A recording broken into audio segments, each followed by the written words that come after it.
You are listening to Random Gameplay Pimpin'.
What is going down?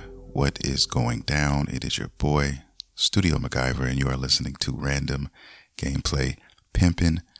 Welcome to the show, guys. If you're new to the podcast, welcome to the show.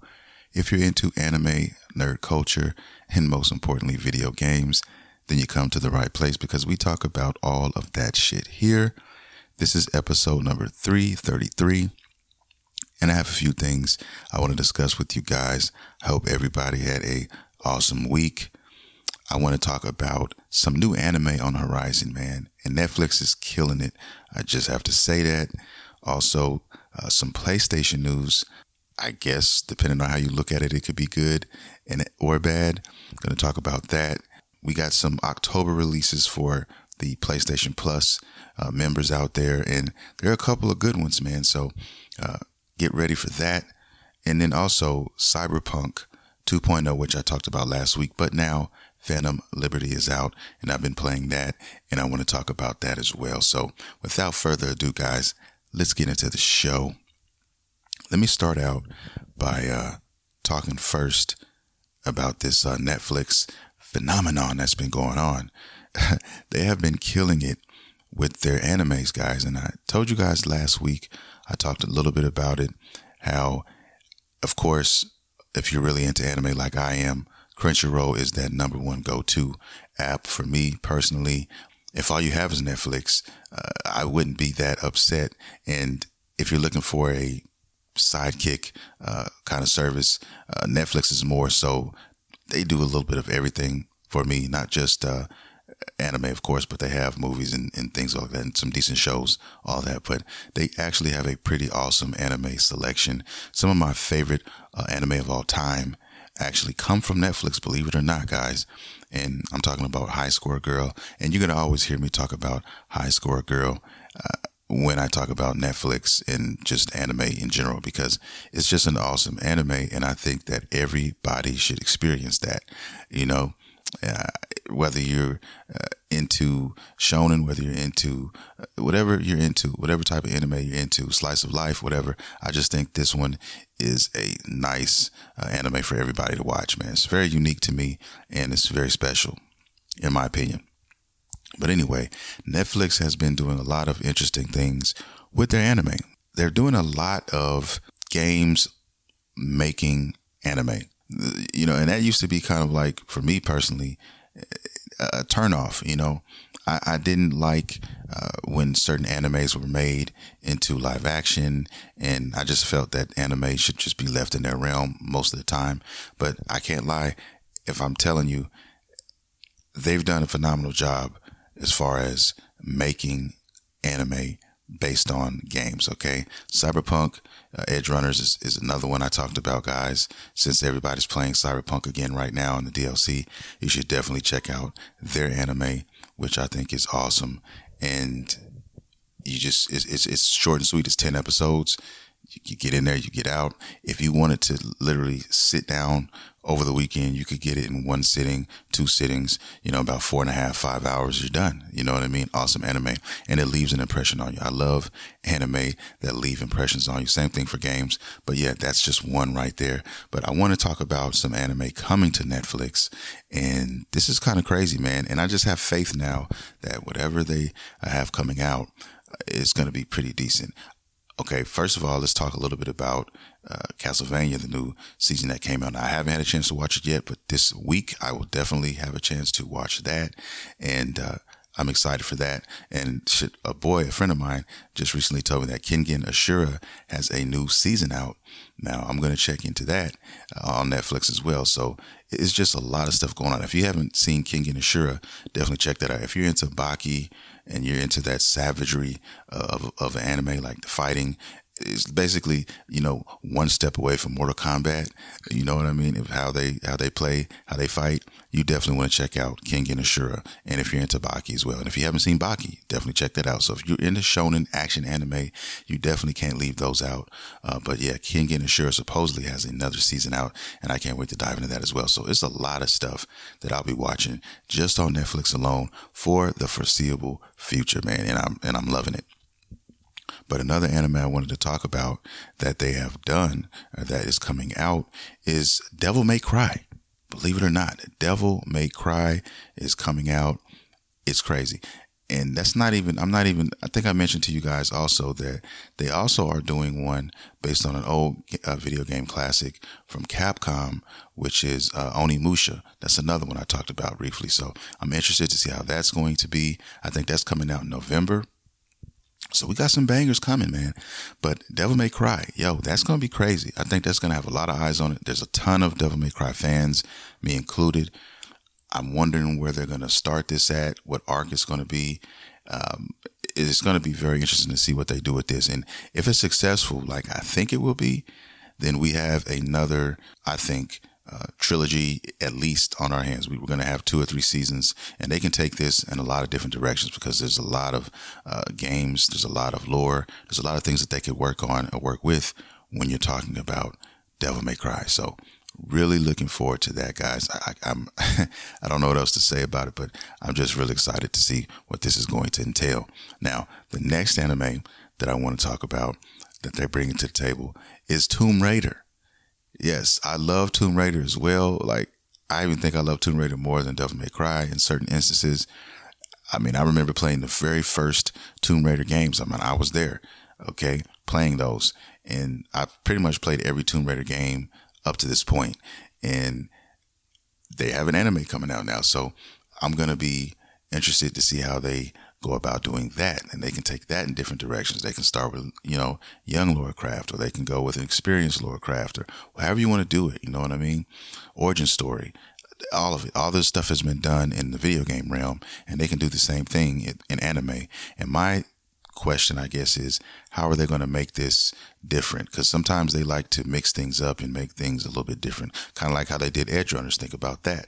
Edge Runners, they took a story and created it, and it takes place in the Cyberpunk universe.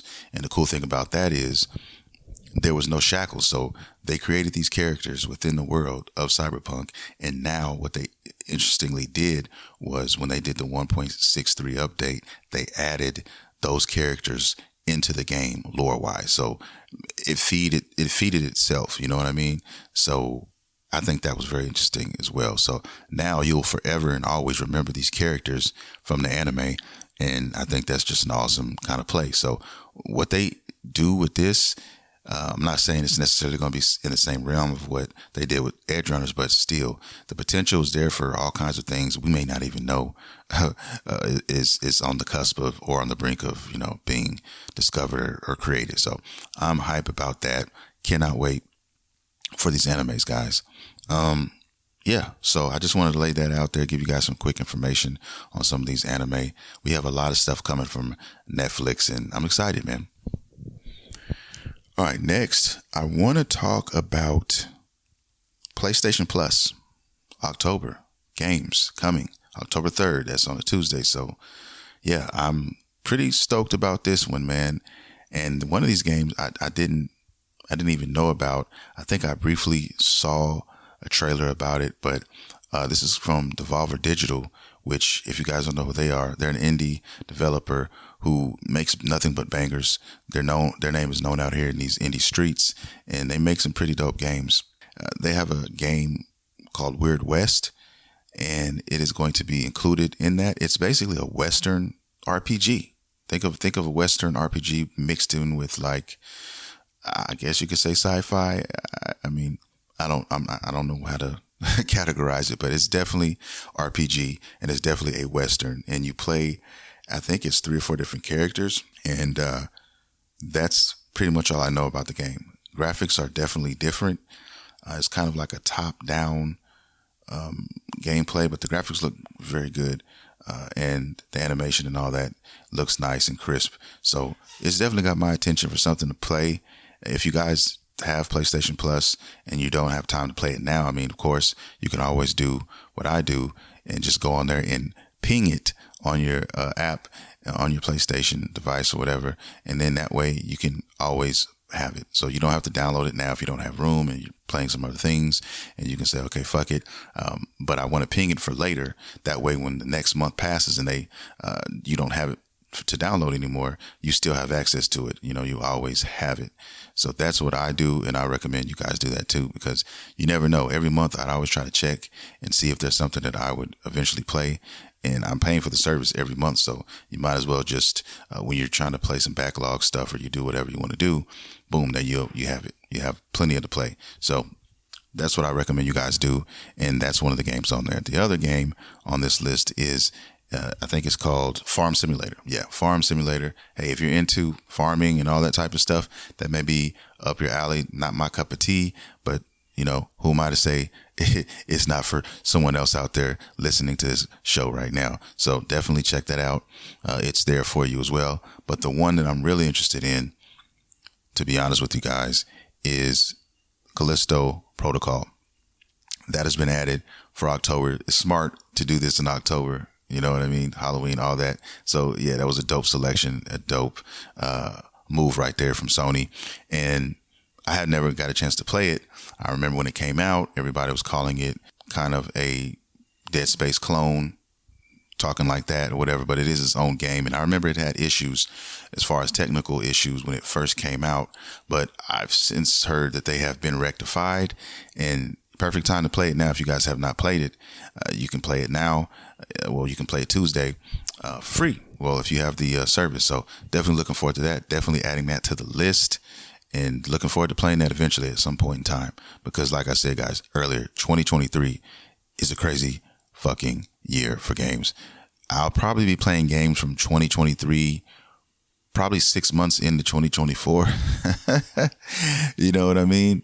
And there are advantages. There are advantages to waiting for, you know, a lot of these games, not buying them day one, because there's going to be games you want to play and you just can't, you don't either have the time to play them all or the finances to play them all. Because I can tell you right now, I can name, you know, half a dozen games right now that I would love to play right now, but you don't have enough time for all that.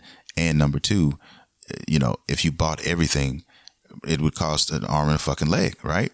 So what better way to just play what you really, really want now, and then as time goes by, these games that you wanted to play become cheaper and cheaper, and then a lot of them end up coming to Game Pass. Because Callisto Protocol is another game I wanted to add to the library and play eventually, but it wasn't one that I just had to have day one, and now it's here. So there's all kinds of ways that you could do this. You know what I mean? There's all kinds of ways you can take advantage of the situation or scenario when it comes to games. There's always going to be opportunity for you to come in and strike when the iron is hot, so to speak. And I think that that's awesome. I think that's really cool. And I'm having a blast just looking at these titles, you know, anticipating a lot of these games, man, because we're not going to get to play them all day one. It's just not going to happen. You know what I'm saying? So that's a cool thing. But anyway, moving on from that, I want to talk now about this news, this Jim Ryan news. If you guys haven't heard, Jim Ryan, who is the CEO, or was, I should say, the CEO of Sony, has stepped down, okay, from the company. And it's leaving a lot of people wondering what the hell is going on. Like, what's transpiring? Why did he step down? Now, he put out a statement, okay? He put out a statement saying that the reason he decided to leave is because he was living in Europe and he was working in the U.S. And I guess he couldn't handle it anymore. You know, his cup runneth over, so to speak, you know. So he just wasn't able to continue to do that. And he wanted to, you know, you're a CEO of a huge company like that. You're making bank. You're making a lot of money. He's been the CEO, I think, since 2019. He's been with the company for 30 years. I think he started in 1994. So he's been with the company for this whole time. And now he's leaving. Now, you know, if you go to Twitter, you know, I don't call it X, fuck X. I call it Twitter. If you go to Twitter, it's crazy. The memes are just ridiculous, man. But everybody seems to be happy and ecstatic about this move. You know, it's like a breath of fresh air. The memes are crazy though. And you know, you can argue that if you've seen what's been going on, especially as of late with Sony and some of the decisions that they've been making, it's pretty good that he's not going to be there. Let's put it like this. Most people are saying that he wasn't a good fit for the company for the simple fact, as CEO especially, for the simple fact that he's more of a corporate guy, okay? And if you know what that means, then you know. But if you don't and you're listening to the show, let me kind of break it down a little bit for you. I've talked about this on many occasions, guys. When you're on the corporate side of things, the main thing you think about is the investors and the money, okay? In other words, the player is the last thing on the list. It's the last thing you're thinking about. And when you're talking about a video game company, especially one like Sony, that is the wrong way to look at things, in my humble opinion. You should not look at it that way. And the reason why, believe it or not, Sony has had a lot of success in recent years is because of the fact that they have put gamers first, okay? Is the fact that they listen to us and they create games like that. Now, Sony has a DNA that makes them who they are, okay? Especially when you compare them to a Microsoft or a Nintendo, and Nintendo has its own identity as well. So does Microsoft. Microsoft more tends to the casual player, okay, and they are pushing the Game Pass, which is phenomenal in my opinion, depending on what type of gamer you are and what you're looking for, right? And Sony is there to, in my opinion, cater to the gamer for the most part. They like to make blockbuster titles. They like to do their first party games, and they like to be unique with their approach to that type of thing.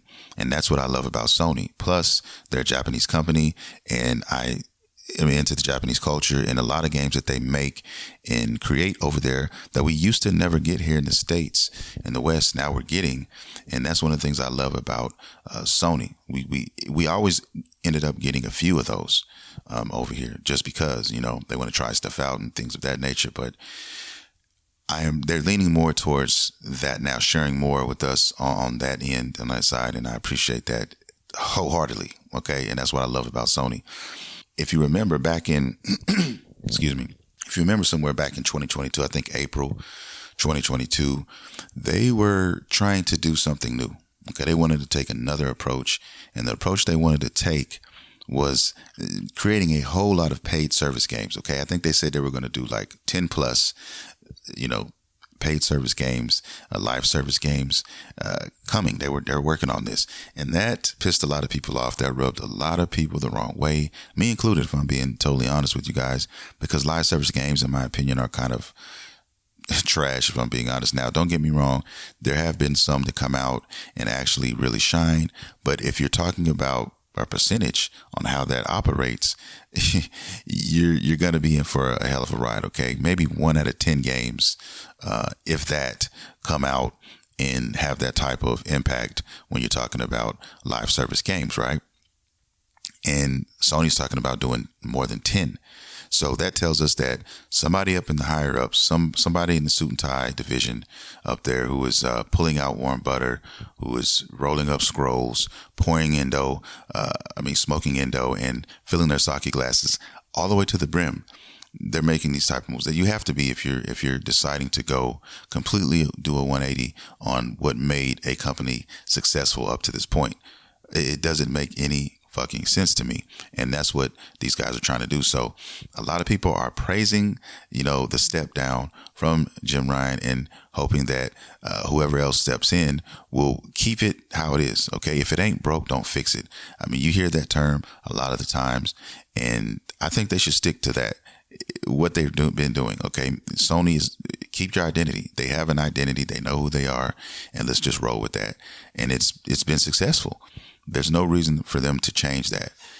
I mean, it's not. So the good news is they're saying that, not Jim Ryan, but they're saying that they are going to basically double down on what they've been doing and keep on giving us what we know and love from Sony, which is single player, not even necessarily single player, but usually what they are, single player experiences, blockbuster stories, and games like that. And they always do well. They do phenomenal, okay, in sales. We can name them all day. You got Spider-Man, you have Last of Us series, you have so many, Ghost of Tsushima, and the list goes on and on, okay? God of War.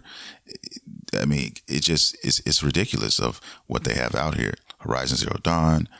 All of these games have been hugely successful, and they're all single player blockbuster games. Yes, a lot of money went into these games, but they made their money back in spades, okay? And that's what they are doing, and that's what they should keep doing, in my opinion. That's who Sony is, man, and that's why I love them. That's why a lot of people are happy and ecstatic that Jim Ryan is leaving the building, and hopefully the next person we get and as a CEO is actually a gamer, is actually somebody who can relate to the gamer, and that's what we need more of in any genre of entertainment, in my opinion. If you're a director and you're doing a movie on something, and you get that job, you should be a fan. That's what I'm looking at first and foremost, because you want to make sure you upkeep the integrity of whatever it is that you're working on in that realm, right? In my opinion, that's just what it is. I remember when the Deadpool movie came out. I remember when that was going on, and they had an opportunity to do it earlier with another company, but it couldn't be rated R. And they refused to do it because they wanted to keep it real. They wanted to make sure that it was actually going to be a Deadpool movie. And if you know who Deadpool is, you know that it would not work if it was not rated R. Okay. And these guys are Deadpool fans to the T. So that's the type of thing that I love to see when it comes to people getting jobs for certain franchises and, staying true to that franchise, not just looking at it as, oh, they hired me, I'm going to get paid, and I'm just going to put some shit together, and I have I have no interest in this entity, this genre, whatever it is you guys are doing. This is a job for me. That's it. And that's when you fail a lot of the time, man. Glad to see that this is happening. If I'm being honest, I'm actually anxious to looking forward to, the next CEO and what they're going to do and how they're going to handle this stuff moving forward. But I have faith that Sony's going to stick to their guns and give us what we've been getting, for forever, basically. And if they do decide to put out these games, these paid service games, maybe they dumb it down a little bit or they put it out, and if it doesn't do what it's supposed to do, they kind of leave it there, because live service games, guys, haven't been doing well as of late. All right. Like I said, it's a lotto. You have to have all the moons line up correctly, or else it's not going to work. You're going to waste lots of money, lots of resources, when you should be working on your in-house stuff, your single player experiences, the shit that make your company work. And that's just my humble opinion, guys. All the games that they're working on now, these paid service games, trying to bleed the block, so to speak, trying to put their own butter in your local grocery stores, all these things will come back to bite them. It's already happened a few times. And when they tried that, when Square Enix and Platinum Games tried it, it failed miserably. And these are some of the best companies out there in the land, okay? And you see that it has to be a perfect recipe a perfect Fortnite-esque recipe for these type of things to work 9 times out of 10. That's just what it is. And I'm happy that they're going to stick to what they do best. That's all I'm saying. All right.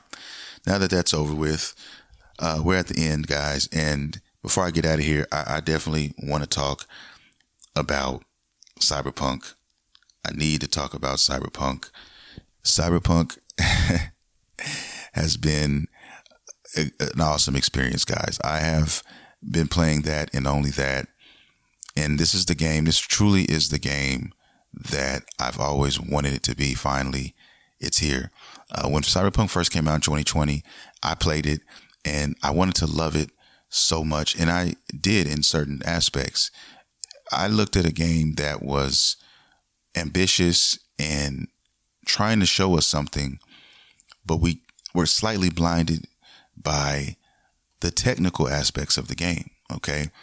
Because I had it on PS4, I, didn't have PS5, and it was just a bloody mess, if I'm being honest, as far as technical things are concerned. Like, as far as playing the game, it was still fun. I still enjoyed myself, but I just knew with a little bit more work, it could definitely be what it was meant to be. And they knew that when they put the game out, that it wasn't everything they promised and everything they wanted, because they were hindered by the hardware.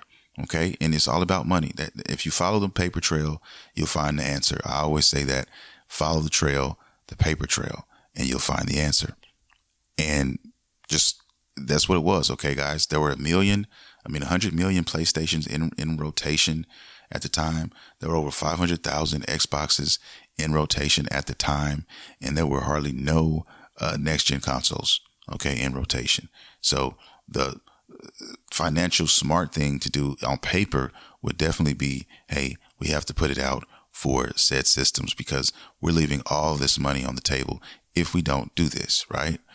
So, of course, they made it, they tried to make it possible. They crammed whatever they could cram into it, and it was rushed because the devs were trying to figure out the hardware, right? And try to figure out how to make it work on these systems with these limitations. And they just didn't have enough time to do it correctly. And of course, their bosses and the shareholders wanted results. So they put pressure on the company to put the game out and get those sales. Okay. Run it off of the hype, which everybody was running on the hype train and wanted this game. And that's what they did. And a lot of people bought the game, and a lot of people got jaded because of the game, right? And then in the end, all of the last gen console players who don't have the next gen consoles now are kind of fucked. The butter has been out on the table. It's been warmed up. It's been used. If it was a tub of butter out there when this first happened and when it was announced, then now it's pretty much just a corner of warm butter inside of that tub. Okay, it's been used completely. There's barely any butter left. Okay, somebody's cornhole is extremely sore. Okay, garments have been removed. People have been hit over the head with foreign objects. Hickeys are placed on the back of individuals' necks. It's been one of those type of things if you're a last gen console player with the Cyberpunk thing. Okay, if you haven't converted over for whatever reason, that's just what it is. It's really, now that all these systems are now becoming available, especially PlayStation, and I'd say in that last 3 months, maybe 3 to 6 months, I'd say last 3 months, there you can just walk into a store and find a PlayStation now. I mean, you know what I mean? It's just now getting to that point. So, that's where we're at. That's where we're at. That's what they did. And that's how that story played out. And now, finally, with the PC, of course, but with the next gen consoles, or current consoles, should I say, they have that headroom to work with, and they were able to finally deliver what they actually had in mind. I think what happened also was when they were working on the games for the PlayStation 4 and Xbox One, they were, in the middle of production, and they started to realize, we're really not going to be able to do everything we thought we were going to be able to do with these systems. Okay. But we do have these other systems coming out, and we can do all of these things. And then they went to the bosses and they went to the higher ups and they said, well, we're going to put this out. We've already told them this. This is definitely got to happen. We've got to make it happen. Do what we can. And so update after update, I think, like I said, 1.63. I haven't had a chance to play that on PS4, but I've heard that it was a pretty good update. It's the best update you're going to get for the last gen consoles, if that makes any sense. So if you don't have a new console yet and you're playing that, then that's as far as it was going to go. And that's a pretty good update. If I'm being honest with you, that's a pretty good update. If all I had was last gen console, I'd be content, I guess, to a certain degree. But if you're a Cyberpunk fan, you're going to be salty if that is the only way you can play, if it stopped there. Like that DLC, I'm early in the DLC, but it's amazing thus far. And a lot of people out here talking about it say that, well, I ain't going to say a lot, but a few people have said that, reviewers, a lot of these reviewers have said that, hey man, it feels like it's cut off from the rest of Cyberpunk. And I don't feel that way about it. I feel like, yes, it's, Dogtown is its own kind of world within Cyberpunk. And to get to Dogtown, yeah, you have to go through protocol. You literally have to be scanned to go in, to get in. Okay. And I think to get out as well. But that's cool. I mean, that makes sense for what they're trying to portray, with this DLC and with this area and how it works. I think it blends in pretty good. So like I said, I'm still early in it, but I did the first mission, which was about a good hour, and it was crazy. It was definitely crazy. And it was probably the hardest thing I've played in Cyberpunk. I'm playing on hard right now. And man, that boss is a boss in there that kind of kicked my ass a little bit, man. I'm not gonna lie to you. I was a little worried. And then when I finally beat it, I got out of there barely with the hair on my chinny chin chin. Okay. Barely got out of there. So I'm really looking forward to the rest of it. And I think I'm level 35 now. So 35, yeah, somewhere around there with this new character. But it's basically told me, I need to get my armor up. So my next goal, what I tend to do is just do what I need to do to get my armor up so I can take a little more damage, because it is definitely subpar at best. So I definitely need to work on that shit. I can't really take any hits, and that's because I don't have any cyberware enough slots to start doing that. So I'm trying to level my character to 50, and then I can start focusing on putting me some more armor on what I'm trying to do. So yeah, but definitely enjoying it, guys. I've been playing the shit out of it. That's all I've been playing, man. I told you guys last week I had a character and I hit a bug. And with that bug, I had lost 23 hours literally on this character. And then I immediately started another character. And now I have like 50 hours with this character. I didn't waste any time. I jumped to the next character. So I already have like 70 something hours, since I started playing again. And that goes to show you that how good the game is, a testament to how good the game is, because 23 hours I lost. So that would turn a lot of players off and say, you know what, I'm done for a while. I'm not coming back. But no, I immediately started another character and put 50 hours on that character. Okay. So it's crazy. I know it, but that is how good Cyberpunk is. And it really is the game that it should have been. It really is the game now that I think, everybody hoped it would be when it was announced. And that's what I'm seeing. And that's what I'm experiencing as I play it right now. The world, it was already alive, but it feels just extra now. Like you have, random shit happening. You have cop fights.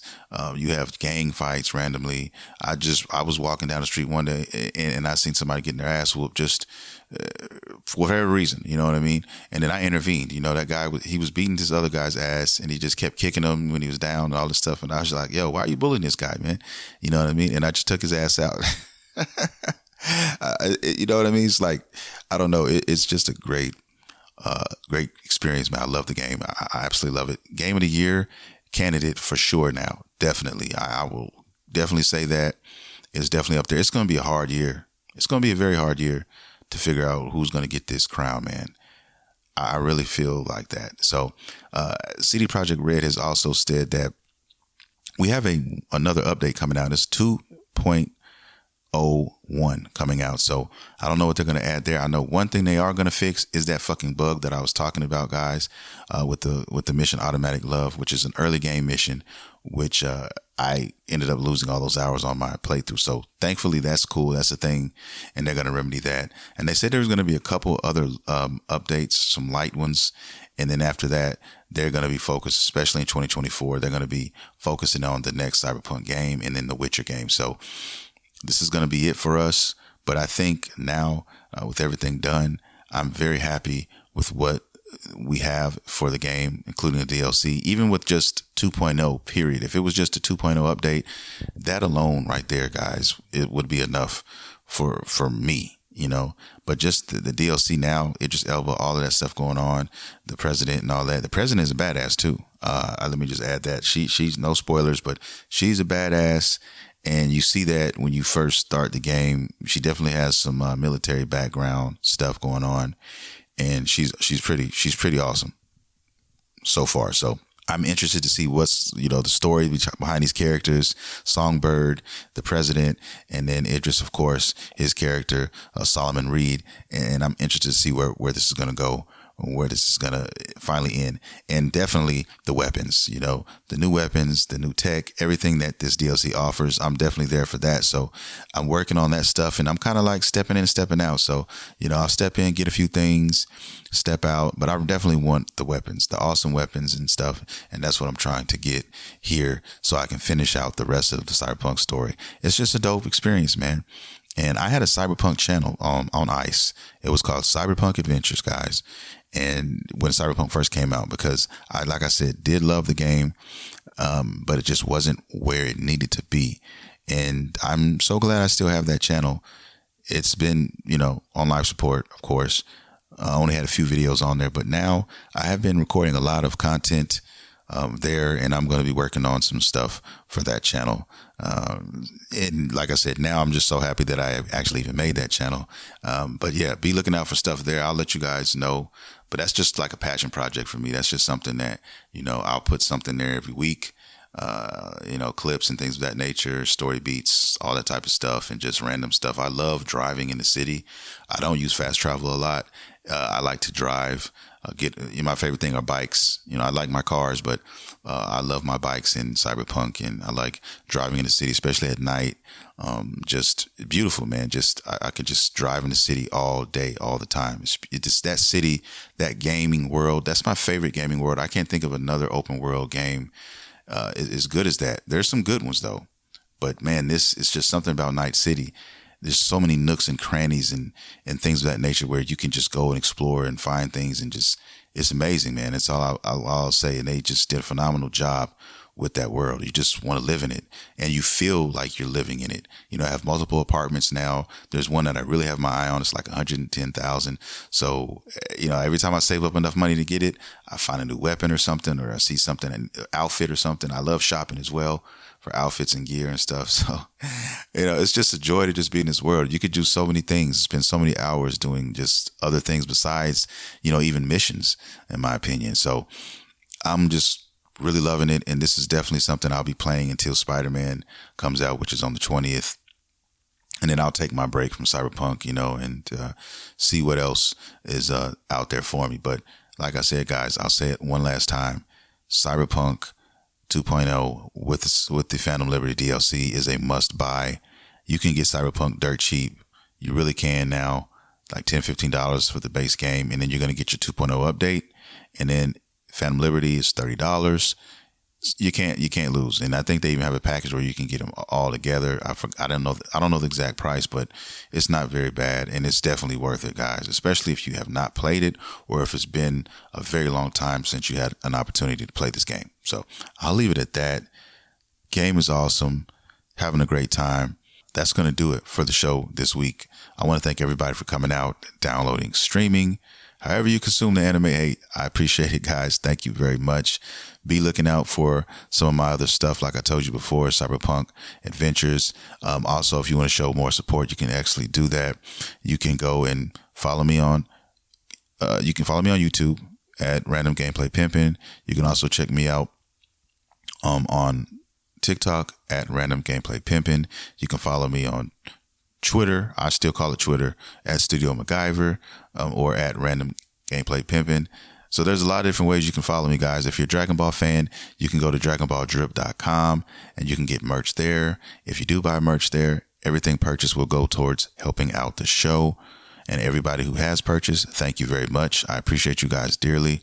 And like I said, just keep up with your boy. Every Monday, we do this same bat time, same bad channel, Monday mornings. So check out the show, guys. And like I said, check out the channel because I have a lot of stuff coming out for the foreseeable future. So clips, all these things, other games I've played, the Final Fantasy 16, I'll have stuff on Street Fighter. I have stuff on all these games, Cyberpunk, and everything else in between, guys. So be looking out for all those stuff, guys. If you just want to come in, chime in, whatever you want. And, even clips from the podcast. We're doing that. All right. So lots of different things to enjoy. And I want to thank everybody for listening, supporting all my OG listeners. Man, I love you guys dearly. All my new listeners, welcome to the family. And I hope to see you guys next week. And we continue to do this out here in these video game streets. So with that being said, guys, I'm going to bow out now and I will see you guys next week. This is Studio MacGyver and you have been listening to Random Gameplay Pimpin'. See you next time.